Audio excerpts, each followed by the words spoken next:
Hello बच्चा party, welcome to my YouTube channel. मैं कैलाश शर्मा आज आप लोगों के लिए एक और 10 क्वेश्चंस का पीवाईक्यू का एक अमेजिंग सेशन लेके आया हूं बच्चों। आज हम रोटेशन मोशन के 10 one of the most relevant PYQs कर रहे होंगे। सो स्टार्ट करते हैं बच्चों। आज के क्वेश्चंस क्या है हमारे।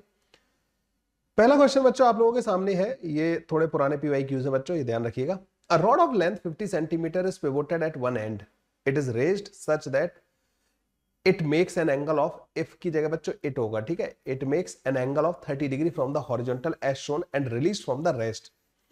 It's angular speed when it passes through the horizontal will be. इसकी बच्चों एंगुलर स्पीड पूछिए जब ये हॉरिजॉन्टल हो जाएगी बच्चों। सो बच्चों जब ये रॉड हॉरिजॉन्टल हो जाएगी, ऐसे हो जाएगी ना, उस टाइम पे इसकी एंगुलर वेलोसिटी क्या होगी, ये पूछा है इन्होंने ना।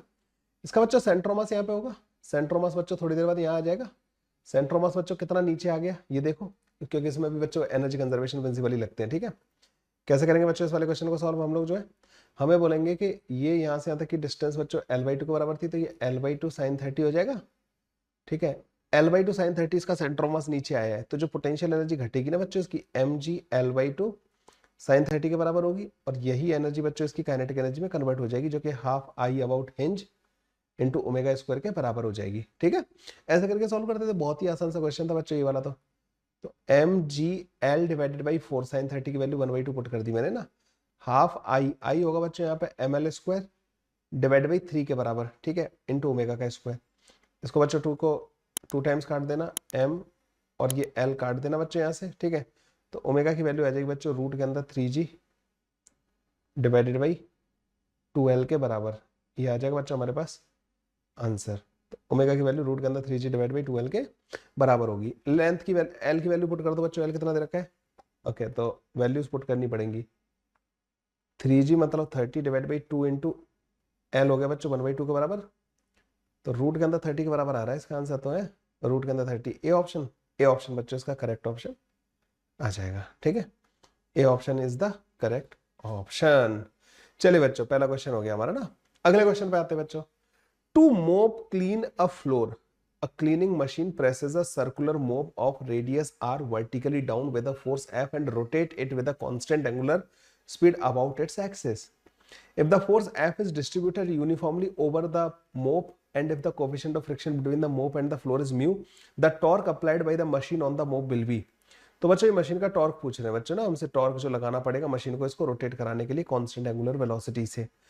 लगाना क्यों पड़ेगा, देखो मान लो ये एक फ्लोर है और फ्लोर के ऊपर ये मशीन है, ठीक है। ये फ्लोर हो गया, रेक्टेंगुलर वाला फ्लोर है बच्चों, और उसके ऊपर मशीन जो है सर्कुलर वाली मशीन है।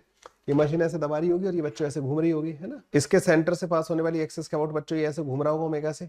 जब ये घूम रहा होगा ना बच्चों, तो इसका स्लिपिंग हो रहा होगा नीचे वाले सरफेस पे, ठीक है। अच्छा ऊपर से एफ फोर्स लगा रखा है, एफ फोर्स को पूरे एरिया में आपने डिस्ट्रीब्यूट कर रखा है, ठीक है। एफ मतलब पूरे इसके पूरे एरिया में, पाई आर स्क्वायर एरिया में यूनिफॉर्मली डिस्ट्रीब्यूटेड भी है। तो अगर आप बोलो फोर्स पर यूनिट एरिया, अगर आप बोलो बच्चों कि इस पे जो फोर्स लग रहा होगा ऊपर से जो लग रहा होगा जिसकी वजह से नॉर्मल आएगा, तो देखो नॉर्मल पर यूनिट एरिया जो आएगा ना बच्चों, नॉर्मल पर यूनिट एरिया जो आएगा वो बच्चों F divided by pi are square के बराबर आ जाएगा, ठीक है। क्योंकि यहाँ पे फोर्स पूरे पाई आर स्क्वायर एरिया में यूनिफॉर्मली डिस्ट्रीब्यूटेड है, तो नॉर्मल उसको बैलेंस कर रहा होगा। नॉर्मल आएगा तो बच्चों यहाँ पे क्या हो रहा होगा कि यहाँ पे फ्रिक्शन आएगा। क्यों आएगा फ्रिक्शन, कोई बता सकता है मेरे को। फ्रिक्शन बच्चों क्योंकि यहाँ पे रिलेटिव मोशन हो रही है ना, तो फ्रिक्शन भी आएगा यहाँ पे, ठीक है। तो फ्रिक्शन आ रहा होगा बच्चों, तो हम क्या करेंगे कि हम फ्रिक्शन का टॉर्क लिखेंगे। फ्रिक्शन इसको स्लो रोकने की कोशिश कर रहा होगा, फ्रिक्शन का टॉर्क इसको रोकने की कोशिश कर रहा होगा, उतना ही हमें एक्सटर्नल टॉर्क लगाना पड़ेगा। तो फ्रिक्शन का जो टॉर्क आएगा ना बच्चों, कैसे लिखेंगे, जैसे मान लो एक रिंग मान लो, ये वाली रिंग मान ली, ये ऐसे घूम रही है, तो जैसे इसका रिंग का ये वाला छोटा सा एक एलिमेंट ले लिया, इसकी मोशन बच्चों इधर की तरफ हो रही होगी, ओमेगा इंटू आर मतलब रेडियस आर। तो इसमें जो फ्रिक्शन लग रहा होगा ना बच्चों, इधर की तरफ लग रहा होगा डी एफ, ठीक है। फ्रिक्शन ऐसे लग रहा होगा, इस वाले एलिमेंट में फ्रिक्शन बच्चों इधर लग रहा होगा डी एफ, इस वाले एलिमेंट में बच्चों फ्रिक्शन इधर की तरफ लग रहा होगा डी एफ। तो फ्रिक्शन जो इस पूरी रिंग पे लग रहा होगा ना बच्चों, ऐसे टेंजेंशियली लग रहा होगा, हर पॉइंट पे लग रहा होगा। तो बच्चों जो छोटा सा टॉर्क आएगा ना इसका, वो आएगा बच्चों आर इंटू डी एफ के बराबर। डी एफ कितना होगा बच्चों, नॉर्मल रिएक्शन इंटू म्यू के बराबर। तो F divided by pi are square, ये हो गया नॉर्मल रिएक्शन जो per unit area, that into 2 pi are into D R, ठीक है। इसका एरिया जो है 2 pi are into D R के बराबर होगा। तो ये आ गया बच्चों हमारे पास जो ये आ गया फ्रिक्शन जो लग रहा होगा, ठीक है। ये फ्रिक्शन आ गया, फोर्स पर यूनिट एरिया से नॉर्मल पता लग गया, नॉर्मल और इस रिंग का एरिया जो हमने मल्टीप्लाई कर दिया, तो इस पर जो नॉर्मल लग रहा है वो नॉर्मल इंटू आर, और म्यू से मल्टीप्लाई और कर देना बच्चों ना, क्योंकि हमें फ्रिक्शन पता करना है ना, तो mu into normal into R, ये बच्चों फ्रिक्शन का टॉर्क आ गया। ये किसका टॉर्क है? फ्रिक्शन का टॉर्क इस एलिमेंट पे। इसको कर देना बच्चों इंटीग्रेट, तो नेट टॉर्क जो आएगा ना बच्चों फ्रिक्शन का, जो इसको रोक रहा होगा, वो आ जाएगा बच्चों, पाई से पाई काट देंगे, ठीक है, 2f डिवाइडेड बाई आर का स्क्वायर इंटू म्यू, और यहाँ पे बच्चों आर आर की पावर 3/3 और आर होगा, ठीक है। तो 2 divided by 3 mu F into R के बराबर हमारे पास आंसर आ जाएगा, ठीक है। 2 divide by 3 mu F into R के बराबर हमारे पास आंसर आ जाएगा। तो 2/3 mu F R, A option बच्चों हमारे पास करेक्ट ऑप्शन आ जाएगा। तुम समझ रहे हो? देखो होगा क्या, टॉर्क जब लिखते हैं ना तो फोर्स जैसे एक्सिस से दूर चलता जाएगा तो टॉर्क उसका डिस्टेंस पे भी डिपेंड करता है ना फोर्स का। फोर्स माना कि एक्सिस से जब तुम किसी भी एलिमेंट का जब पोजीशन वेक्टर लिखोगे ना। अच्छा, इसमें एक चीज मैंने एक स्टेप जो कम लिखा है बच्चों, वो ये है कि मैंने रिंग का जब टॉर्क लिखा है ना बच्चों, तो उसमें भी रिंग के भी हमें एलिमेंट करने पड़ेंगे। जैसे छोटा सा एलिमेंट आएगा ना, ये वाला छोटा सा एलिमेंट, उसका जो टॉर्क आएगा बच्चों पता है क्या आएगा? D F into this R, D F into R, D F into R, इन सबका टॉर्क सेम आ जाएगा। तो इसलिए हमने डी एफ पूरे रिंग का लिख लिया और आर सबके लिए सेम है, तो डी एफ इंटू आर कर दिया। मतलब ना ये जो डी एफ लिखा है ना डी एफ, तो डी एफ कैसे लिखा मैंने कहा कि एफ फोर्स पूरे पाई आर स्क्वायर एरिया में डिस्ट्रीब्यूटेड था, तो इस रिंग वाले एरिया में कितना होगा? F divide by pi are square into 2 pi r d r, और उसको म्यू से मल्टीप्लाई कर दिया, तो ये आ गया फ्रिक्शन। फ्रिक्शन इंटू आर करके हमने, क्योंकि फ्रिक्शन हर जगह पे देखो परपेंडिकुलर लग रहा होगा ऐसे करके, है ना। तो बच्चों इस तरीके से मैं टॉर्क लिख पाया। तो 2/3 म्यू एफ इंटू आर एक अलग ही टाइप का क्वेश्चन है, कभी आए तो you must be able to do. Okay, A rigid massless rod of length 3L has two masses attached। अच्छा, massless rod है, ये इंपॉर्टेंट पॉइंट है। 3L इसकी लेंथ है बच्चों, 2 मास उस पर अटैच कर रखे हैं। At the end as shown in the figure, the rod is pivoted at the point P। P point पे अपने पिवोट कर रखी है on the horizontal axis। When released from the initial horizontal position, its initial angular acceleration कितना आएगा? तो इसके about pivot करके इसको छोड़ दिया, तो देखो इधर लग रहा होगा बच्चों 5m0 इंटू जी फोर्स, इधर लग रहा होगा बच्चों 2m0 इंटू जी फोर्स। टॉर्क जो आएगा ना बच्चों, इस वाले का इधर आएगा और इस वाले का ऐसे आएगा। मतलब ना टॉर्क का जो ये वाला बनाया है, ये बाहर की तरफ आएगा और वो अंदर की तरफ आएगा। तो नेट टॉर्क जो आएगा ना बच्चों, बाहर की तरफ मैं पॉजिटिव मान रहा हूँ, तो 5m0 into g into L, ये पॉजिटिव आएगा, और वो 2m0 into g into 2l, ये नेगेटिव आएगा बच्चों। तो जो टॉर्क आ जाएगा ना बच्चों, वो m0 जी इंटू एल के बराबर आ जाएगा। और ये बच्चों tau equal to I alpha लगा देंगे, तो torque divided by I, I बच्चों हमें इसी का अबाउट लिखना है। तो पहले तो ये m0 g इंटू एल जो टॉर्क आया, दैट डिवाइडेड बाई आई आएगा बच्चों यहाँ पे 5m0 एल का square plus 2m0 into 2l का स्क्वायर, ठीक है, ये आ जाएगा हमारे पास।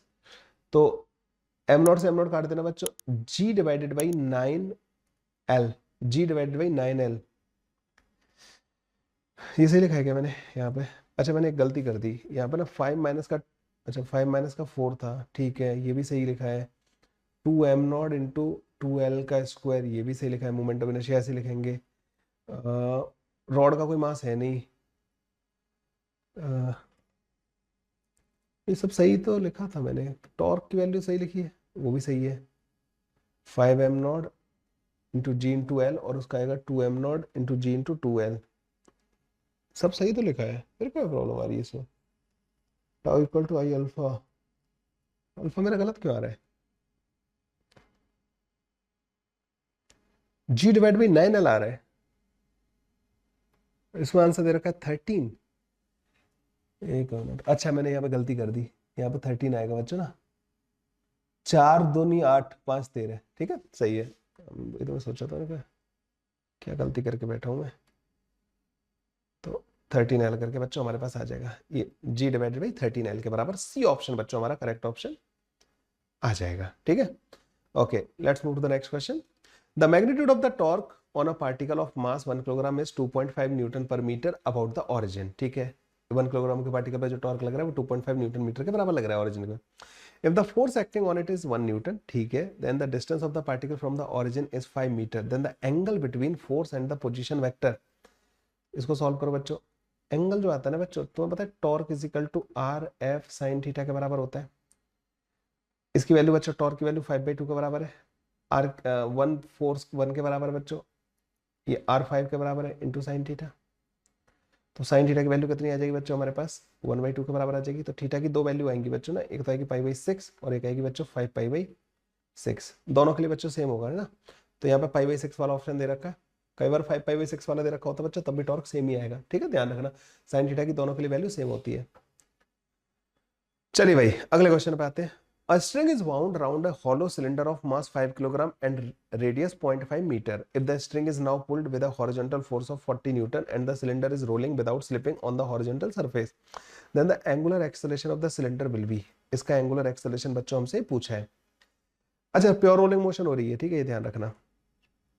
फोर्सेस कौन कौन से लगेंगे, mg, नॉर्मल, फ्रिक्शन, और वो फ्रिक्शन होगा स्टैटिक। ये पता है तुम्हें बच्चों, इसको इंस्टेंटेनियस एक्सिस ऑफ रोटेशन बोल सकता हूं मैं। क्यों? क्योंकि ये वाला पॉइंट यहाँ पे प्योर रोलिंग मोशन रही है, तो ये वाला पॉइंट इंस्टेंटेनियसली रेस्ट पर रहेगा। ठीक है, तो ये तो इजी हो जाएगा ना बच्चों। Torque about instantaneous axis of rotation is equal to I about instantaneous axis of rotation into alpha. बस इतना सा करना है ना अपन को, है ना।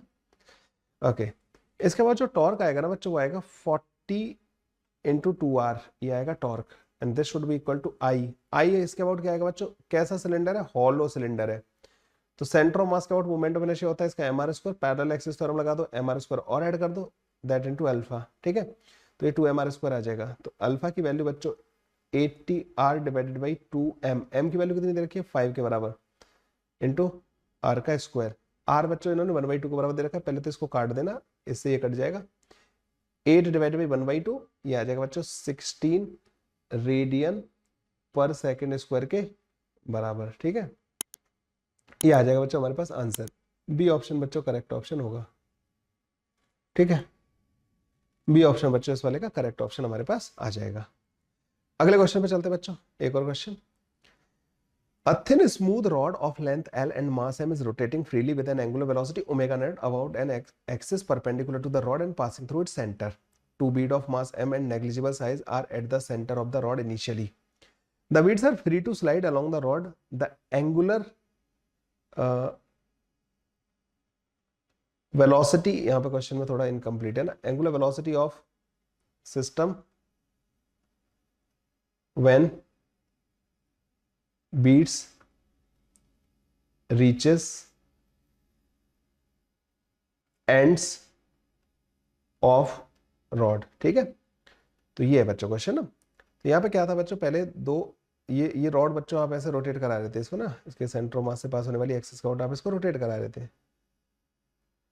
ठीक है, ओके, इस वाली एक्सिस का आप इसको रोटेट करा रहे थे। एंगुलर वेलोसिटी इसकी ओमेगा नॉट के बराबर थी। यहाँ पे दो बीट थी बच्चों, ऐसे इस तरीके से मोती टाइप का होता है। ठीक है, तो थिन स्मूथ रॉड है, लेंथ है, मास है, ऐसे रोटेट कर रही थी about a perpendicular axis passing through the centre. अब ये दोनों के दोनों बीट जब यहाँ पहुंच जाएंगी, तो देखो बच्चों, ये जो भी काम होगा ना, यहाँ पे जो भी इनके बीच में फोर्स लग रहा होगा बीड और रॉड के बीच में, पहले तो आप सिस्टम डिफाइन करो कि मैं बीड, दोनों बीड और रॉड को अपना सिस्टम मान रहा हूँ।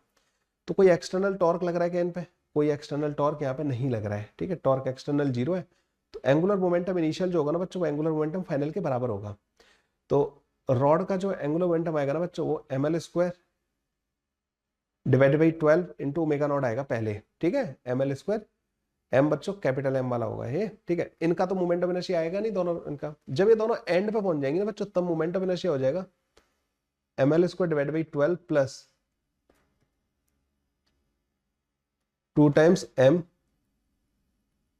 L/2 का स्क्वायर, दैट इनटू ओमेगा। ठीक है, ये बन जाएगा हमारे पास। तो ओमेगा की वैल्यू आ जाएगी बच्चों हमारे पास capital M omega not divided by ये क्या बन जाएगा बच्चों यहाँ पे हमारे पास। अच्छा, 12 से 12 पूरा काट देंगे इसको ना, 12 को काट देना, और मुझे यहाँ पे भी 12 चाहिए। तो ये सब सही है, लिखा है मैंने 2m L/2 का स्क्वायर, रॉड का लेंथ L के बराबर है। ठीक है, ये सब सही है यहाँ तक ना। तो यहाँ से ये कट जाएगा, तो 6m आ जाएगा। तो ये कैपिटल M प्लस का 6 स्मॉल m के बराबर आ रहा होगा। ठीक है, ये बन जाएगा बच्चों, डी ऑप्शन करेक्ट ऑप्शन आ जाएगा। ऐसे हो जाएगा सॉल्व ये वाला क्वेश्चन जो है ना। तो एंगुलर मोमेंट ऑफ कंजर्वेशन के बहुत क्वेश्चन है, कभी रिंग होती है, कभी रॉड रोटेट कर रही होती है। तो जब भी बच्चा आपको देखे ना कि मोमेंट ऑफ इनर्शिया बदल रहा है, कोई चीज रोटेट कर रही है, तो मोमेंट ऑफ इनर्शिया बदल रहा है, तो उसकी वजह से ओमेगा बदल रहा होगा, तो आई ओमेगा कांस्टेंट कर देना बच्चों। ज्यादातर केसेस में ये फंडा लग जाता है।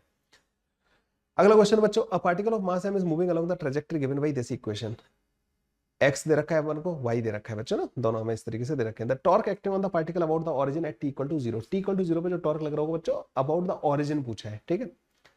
तो पहले तो बच्चों इसकी जो पोजीशन आएगी ना t इक्वल टू 0 पे, x at t equal to 0 जो आएगा बच्चों, that comes out to be x naught plus का a।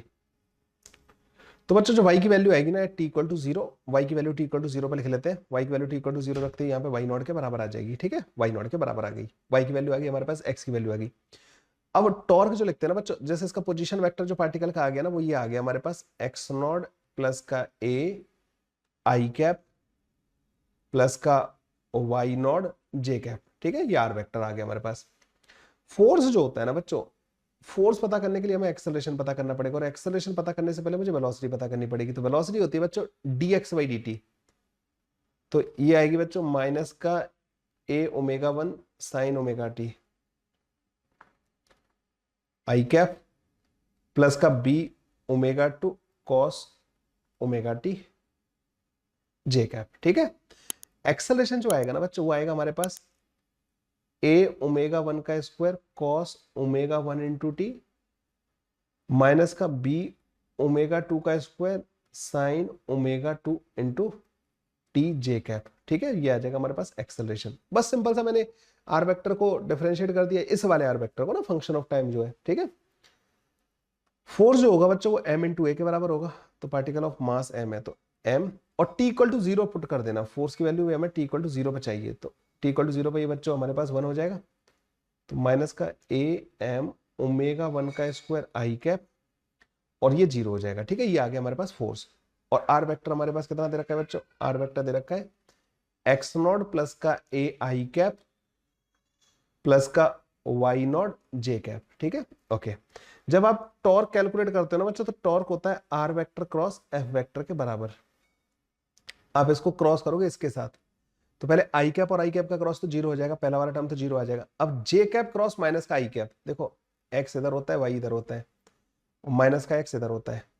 तो जे कैप क्रॉस ये वाला क्रॉस, जे से इधर तो बाहर की तरफ आएगा के कैप डायरेक्शन में, तो प्लस का ए एम ओमेगा 1 का स्क्वायर इंटू वाई नॉट के कैप, ये आ रहा होगा बच्चों हमारे पास टॉर्क। तो प्लस का a m omega naught y, मतलब ये ओमेगा 1 का स्क्वायर, ये ए ऑप्शन बच्चों इसका करेक्ट ऑप्शन आ रहा होगा। टॉर्क इस तरीके से कैलकुलेट करते हैं, नहीं तो तुम डिटरमिनेंट वाले मेथड से कर लेना, अगर तुम्हें ये आई क्रॉस जे और ये सब कुछ करना नहीं आता है तो इन दैट केस, ठीक है। ऐसा हो जाएगा बच्चों, ये वाला क्वेश्चन हमारा सॉल्व।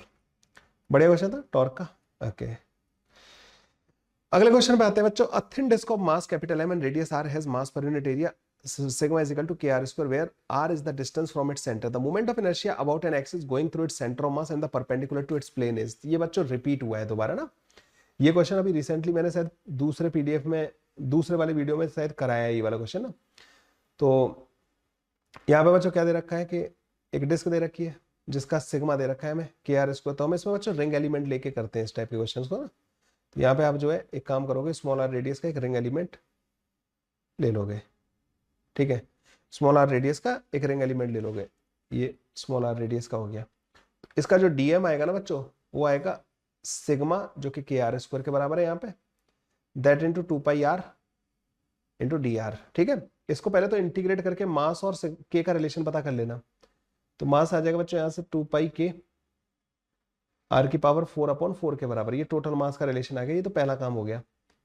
अब मोमेंट ऑफ इनर्शिया लिखना बच्चों डी आई, इस रिंग का मोमेंट ऑफ इनर्शिया होगा r square into d m के बराबर।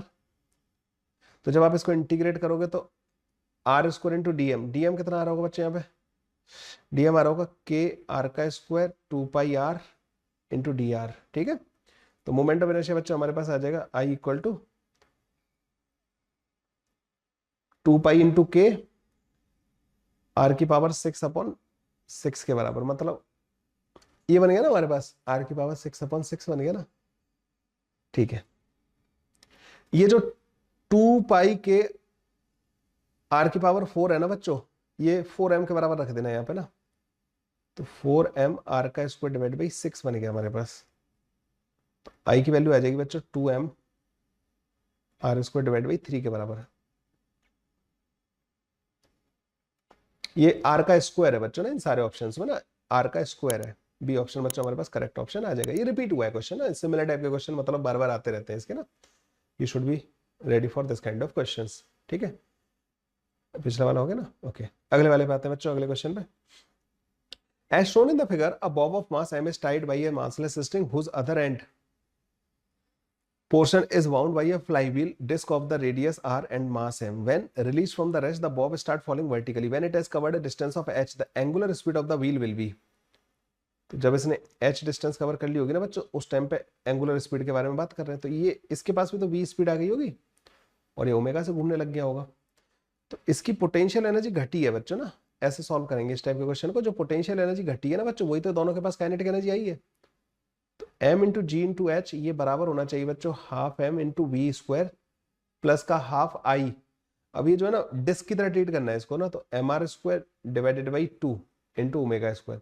अच्छा एक चीज का ध्यान रखना, इस वाले पॉइंट की जो वेलोसिटी होगी ना वो ओमेगा इंटू आर के बराबर होगी, तो ओमेगा इंटू आर बच्चों वी के बराबर होना चाहिए यहाँ पे, क्योंकि ये वाला एंड नीचे वी से जा रहा है और ये ओमेगा इंटू आर से रस्सी लूज हो रही है, तो वी बच्चों यहाँ पे ओमेगा इंटू आर के बराबर होगा।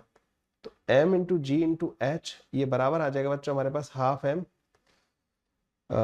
वी की जगह पर रख देना बच्चों ओमेगा इंटू आर, तो half m omega square r square, ठीक है, plus m omega square r square divided by 4। ठीक है, तो ओमेगा स्क्वायर आर स्क्वायर जो आ जाएगा ना बच्चों हमारे पास, m तो काट देंगे, ये m ये वाला m और ये वाला m काट दिया, तो 3 divided by 4 omega square r square जो बच्चों जी एच के बराबर आ जाएगा। ठीक है, तो ओमेगा की वैल्यू जो आएगी ना बच्चों रूट के अंदर 4GH divided by 3 are square के बराबर आ रही होगी। ठीक है, तो 1/r कॉमन ले लेंगे, ऊपर 4GH डिवाइड बाई 3, ये डी ऑप्शन बच्चों मेरा तो करेक्ट ऑप्शन बन रहा है। ठीक है, आर बाहर आ जाएगा ना, ठीक है, तो डी ऑप्शन करेक्ट ऑप्शन बन जाएगा। इस तरीके से बच्चों ये वाला क्वेश्चन सॉल्व हो जाएगा। अगले क्वेश्चन पे आते हैं बच्चों, एक और खतरनाक सा क्वेश्चन दे रखा है यहाँ पे।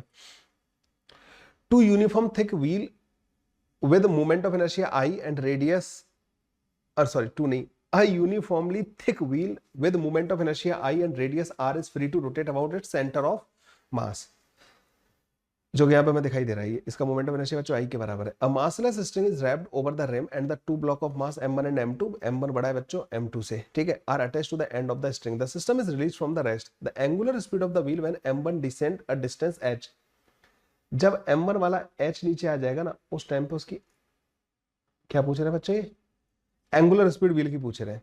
देखो ये किसी v वेलोसिटी से चल रहा होगा, जब ये नीचे आ जाएगा ये बच्चों ऊपर चला जाएगा अपनी जगह से, ये v से ऐसे चल रहा होगा और ये ओमेगा से घूम रहा होगा। देखो बच्चों सबसे पहले तो ऐसे केसेस में ना स्लिपिंग विलिपिंग नहीं हो रही है ना, तो v को ओमेगा इंटू आर के बराबर कर देना। आप बोलोगे कैसे किया सर, देखो इस वाले पॉइंट की जो वेलोसिटी होगी ना वो ओमेगा इंटू आर होगी, तो जिस रेट से यहाँ से वेलोसिटी है उसी रेट से नीचे जा रहा होगा, और इस वाले पॉइंट की वेलोसिटी भी ओमेगा इंटू आर होगी, उसी रेट से ही ऊपर आ रहा होगा। तो दोनों साइड दोनों की जो वेलोसिटी मैंने v मानी है इसलिए मानी है, और v ओमेगा आर के बराबर होगा। ये जिस रेट से बाइंड हो रहा होगा उतनी रेट से ऊपर आ रहा होगा, ये लूज जितने रेट से कर रहा होगा उतनी रेट से नीचे जा रहा होगा। तो v और ओमेगा आर, एक तो ये रिलेशन हो गया।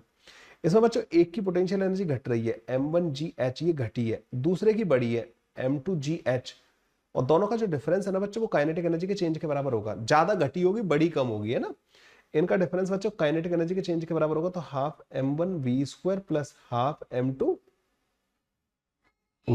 प्लस का हाफ i ओमेगा स्क्वायर। ठीक है, ये बन जाएगा बच्चों हमारे पास। v की जगह पे बस हम क्या रख देंगे बच्चों, ओमेगा डिवाइडेड बाई आर रख देंगे। ठीक है, ओमेगा डिवाइड बाई आर रख देंगे, तो ओमेगा का जो स्क्वायर बनेगा ना बच्चों, एक तो यहाँ से काम करना 2GH कॉमन ले लेना, ये m1 माइनस का m2 बन जाएगा। ठीक है, m1 माइनस का m2 बनेगा, डिवाइड कर देंगे बच्चों हम इसको,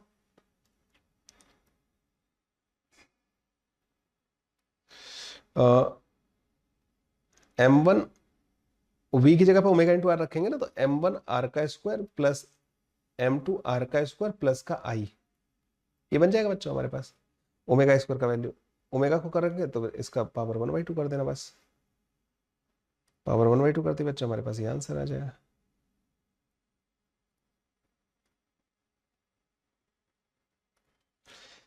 तो 2GH m1 माइनस का m2, 2GH m1 माइनस का m2, ये m1 प्लस m2, ये i होगा बच्चों, 1 नहीं होगा। ये बी ऑप्शन बच्चों करेक्ट बन रहा होगा, ये आंसर आ जाएगा। B option is the correct option. So ये थे बच्चों 10 और पीवाईक्यूज। यहाँ तक बच्चों अब तक मैंने रोटेशन के 60 पीवाईक्यूज अपलोड कर दिए। ठीक है, इन 60 पीवाईक्यूज को करने के बाद डेफिनेटली रोटेशन जैसा टॉपिक तो बच्चों आपको आसान लगना चाहिए। मिलते हैं बच्चों नेक्स्ट वीडियो में, जहाँ पे मैं आप लोगों को और ऐसे ही क्वेश्चंस करवाऊंगा, अदर टॉपिक्स पे भी करवाऊंगा। जरूरत पड़ी तो इसमें और अपलोड कर दूंगा, तो मुझे लगता नहीं कि इसके अलावा और जरूरत है। ठीक है, आज के लिए बस इतना ही बच्चों। Bye bye, take care. अच्छा, एक बात और बता देना चाहता हूँ बच्चों, क्रैश कोर्स अगर आप लोगों ने ज्वाइन नहीं किया तो कर लो। क्रैश कोर्स से बहुत फायदा होगा। कॉन्सेप्ट बिल्डिंग क्रैश कोर्स ही होगी हमारी ना। ठीक है, चलिए बच्चों, डिटेल सारी डिस्क्रिप्शन में मिल जाएगी आपको। आज के लिए बस इतना ही, बाय बाय, टेक केयर।